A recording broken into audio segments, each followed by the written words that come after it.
Bonjour à tous et bienvenue dans cette partie de la formation. Nous allons continuer avec la mise en forme. Alors, si nous regardons ce que nous voulons faire, alors les écritures ici sont de couleur gris et ça, nous pouvons le faire tout simplement en venant au niveau de navtop ici. On pourra définir la couleur en mettant tout simplement var et puis nous allons simplement ajouter main color gray que nous allons définir aussi au niveau de color ici, ok, color.css. Nous allons le définir là et une fois que ça c'est bon, normalement, si nous revenons ici, voilà, le test est désormais en gris. Nous allons également aller beaucoup plus loin, donc je reviens alors ici au niveau de header ici.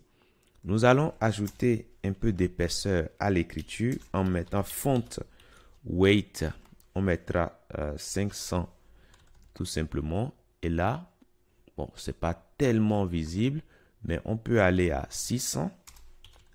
Si je fais ça et je viens là, voilà, on voit mieux les éléments et c'est déjà pas mal.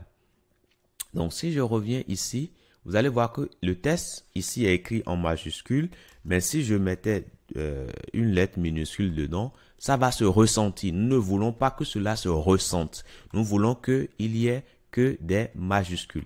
Et dans ce cas-là, à nous maintenant de cibler l'élément qui garde le test.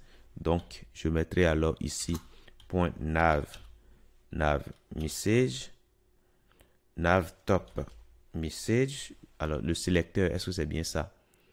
Voilà, donc c'est plutôt nav message. Et du coup, je peux mettre ici test transform uppercase. Voilà. Donc, quelles que soient les lettres qui seront utilisées, on aura toujours des lettres majuscules ici. Donc, ça, c'est bon. L'idée, c'est de faire en sorte que lorsqu'on vient sur un élément, qu'on ait la couleur dominante du site. OK? Vous voyez que ça change de couleur. Donc, l'idée, c'est de le faire. Donc, nous allons alors revenir ici. Nous allons prendre le navtop et nous allons récupérer tous les éléments UL que nous avons à l'intérieur, tous les éléments LI et tous les éléments A. Et nous allons dire, mais lorsqu'on vient sur un élément A avec over, qu'est-ce qu'on fait en ce moment-là?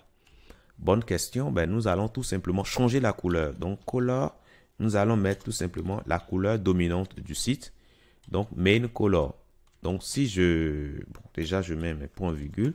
Si je reviens ici, je viens sur l'élément ici, vous voyez que la couleur change. OK? Donc, ça change correctement. C'est bon. L'idéal, c'est de le faire également pour les éléments I.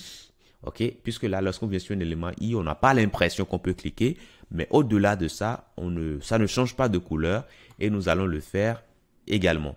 Donc, comme les éléments I, on aura besoin de ce comportement pour les éléments I, quel que soit où ils vont se retrouver, nous allons le mettre dans Style alors. OK? Donc, dans les Style, nous allons mettre tout ce qui est date générale pour la page. Et au niveau de Header, nous allons mettre tout ce qui est spécifique à la partie Header. Donc, je prends l'élément I et je dis que lorsqu'on vient, il faut qu'on ait l'impression qu'on puisse cliquer.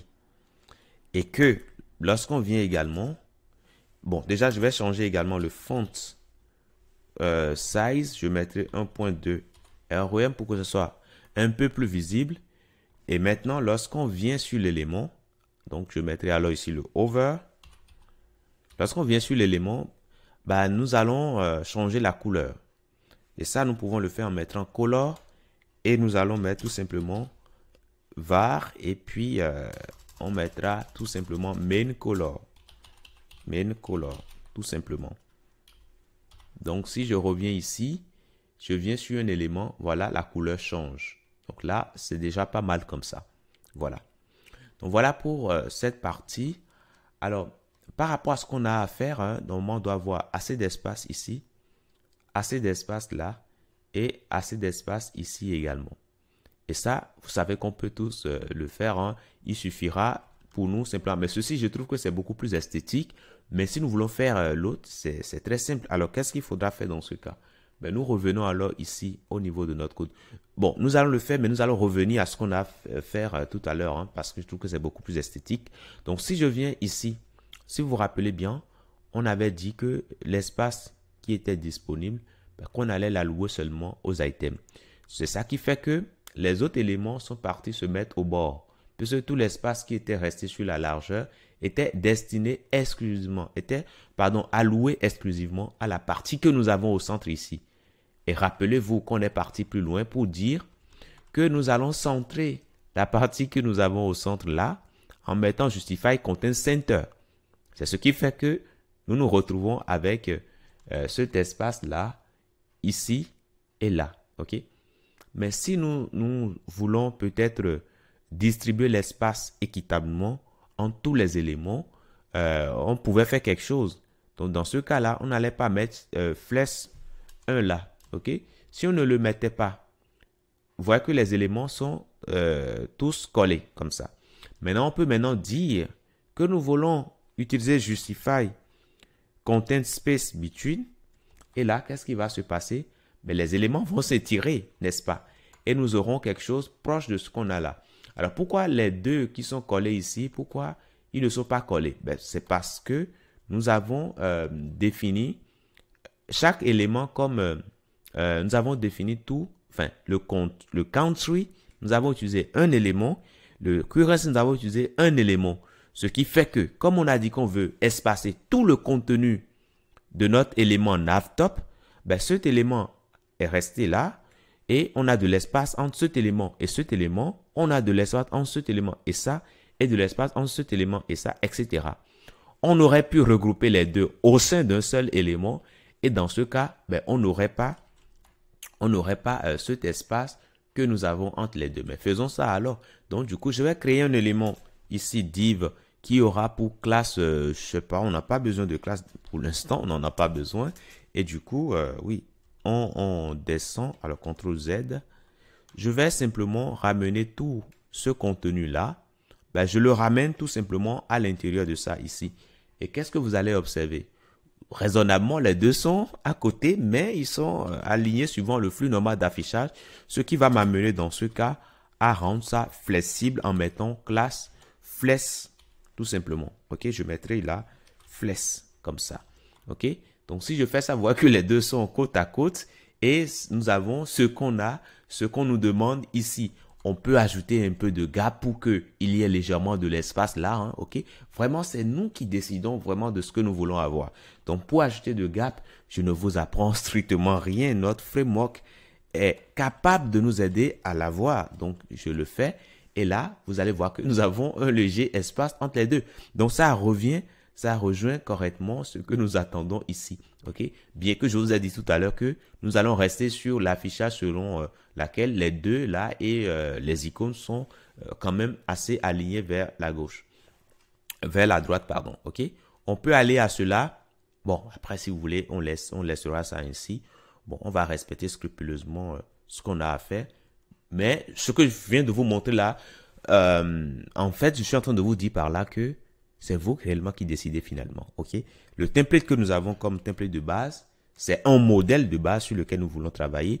Mais si demain, vous avez l'impression que vous voulez peut-être que ces éléments soient collés ici, avec ces éléments qu'on a là, vous êtes totalement libre de le faire en ce sens que les Flexbox nous aident à aller au-delà de notre imagination. Ok, donc voilà pour ce que je tenais à vous montrer dans cette partie. Maintenant que nous avons fini de le faire, nous allons simplement enlever la bordure. Mais attention, il y a une barre ici hein, qu'il faudra le faire. Bon, nous allons le faire avant de terminer cette partie. Donc du coup, je reviens alors au niveau du code. Alors, je vais poser la barre sur quoi? Sur quel élément? Alors, si je pars de l'hypothèse que je vais mettre la barre sur le navtop ici, attention, le navtop, c'est dans le container. Donc, je ne vais pas occuper 100% de la largeur de l'écran. Alors que moi, je veux que cette barre-là occupe 100% de la largeur. C'est-à-dire que ça commence au début là, que ça finit à la fin de l'écran.